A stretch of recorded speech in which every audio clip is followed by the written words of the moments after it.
جب یہ بتایا تو ظاہری بات ہے، ایک اونٹ آج کی لینڈ کروزر سمجھیں آپ، اس وقت کا اونٹ لینڈ کروزر کی حیثیت رکھتا ہے آج کل کی، تو سارے لوگ بڑے، ان میں سے ایک شخصیت تھی، وہ بھی آئے، اور جب آئے آ کر بار بار آئے، ایک مرتبہ آئے پیچھے مڑ کے آئے، آ کر دیکھا اللہ کے محبوب صلی اللہ علیہ وسلم سے حضرت ابوبکر صدیق نے فرمایا یا رسول اللہ ہمارا کو پیچھا کر رہا ہے، ہمارا کو پیچھا کر رہا ہے۔ اللہ کے نبی صلی اللہ علیہ وسلم نے نبوت کی جلال والی نظروں سے پیچھے مڑ کے دیکھا تو گھوڑا نیچے دھنسنا شروع ہو گیا، تو پھر اٹھا کہنے لگا کہ میں آپ کا پیچھا نہیں کروں گا، مجھے آپ امان لکھ کے دے دیں۔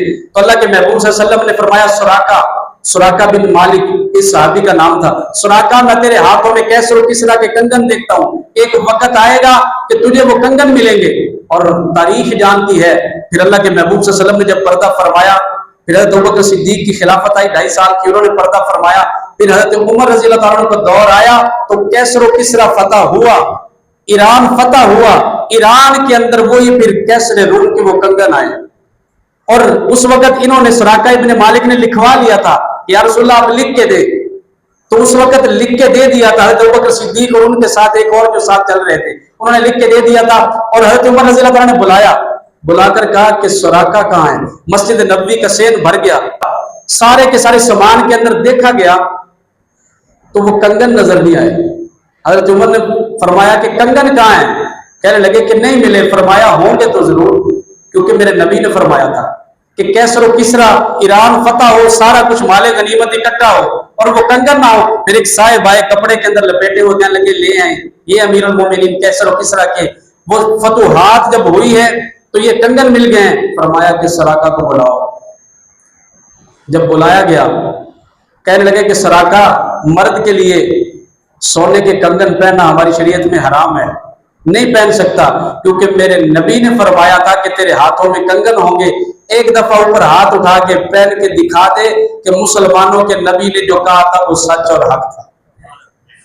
اتنے دور کے اندر آپ دیکھیں ایک حیرانگی ہوتی ہے بندے کو، حال یہ ہے کہ مکہ سے نکالے گئے ہیں، حضور ہجرت کر کے جا رہے ہیں نا، حال یہ ہے کہ مکہ سے نکالے جا رہے ہیں، اور اللہ کی ذات پہ بھروسہ کتنا ہے حضور کو، فرمایا کہ ایک وقت ضرور آئے گا، اللہ کا وعدہ ہے میرے ساتھ، محبوب آج آپ یہاں سے نکالے جا رہے ہیں، مجبوراً ہجرت کر کے جا رہے ہیں، مشرکین مکہ آپ کو نکال رہے ہیں، لیکن ایک وقت ایسا آئے گا اللہ آپ کو یہی فتوحات مکہ کے اندر دوبارہ فاتح بن کر واپس لوٹائیں گے۔ حضور کو یہ گمان اللہ کی ذات پہ تھا، بھروسہ اتنا تھا کہ پھر ایک وقت آئے گا کہ کیسر روم، کیسر و کسرا وہ بھی فتوحات ہو کر مسلمانوں کے ہاتھ میں آئیں گے، اور حضرت عمر کے دور میں یہ ہوا۔ اس سے آگے پھر حضور آگے پہنچے قباء کے مقام پہ، وہاں پہ جو پہلی مسجد کی بنیاد رکھی گئی اسلام کی، قباء کے مقام پہ، یہاں پہ پہنچ کر اللہ کے نبی صلی اللہ علیہ وسلم نے پہلے پھر جمعے کا خطبہ ارشاد فرمایا، یہاں سے پھر اللہ کے محبوب صلی اللہ علیہ وسلم مدینہ طیبہ پہنچے، پھر مدینہ والوں نے کس طرح جو پہلے یثرب تھا بیماریوں کا گھر، جب حضور کا قدم اقدس وہاں پہنچا، قدم قدم پہ برکتیں، نفس نفس پہ رحمتیں، جہاں جہاں سے یہ شفیع آسیاں گزر گیا، جہاں نظر نہیں پڑی وہاں ہے رات آج تک، وہی وہی سحر ہوئی جہاں جہاں گزر گیا۔ محبوب وہاں پہنچے ہیں تو وہ یثرب جو بیماریوں کا گھر تھا پھر مدینہ منورہ بن گیا ہے حضور کے پہنچنے کی وجہ سے۔ تو اس کی انشاءاللہ آئندہ بعد ہجرت کا آئندہ جو اگلا چیپٹر ہے 2 انشاءاللہ اس پہ بات کریں گے۔ اللہ رب العالمین ہمیں بھی سیدنا صدیق اکبر رضی اللہ تعالیٰ عنہ کی ذات کے ساتھ محبت، صحابہ کی جو حضور کی ذات کے ساتھ محبت تھی، اللہ ہمیں ایسی محبت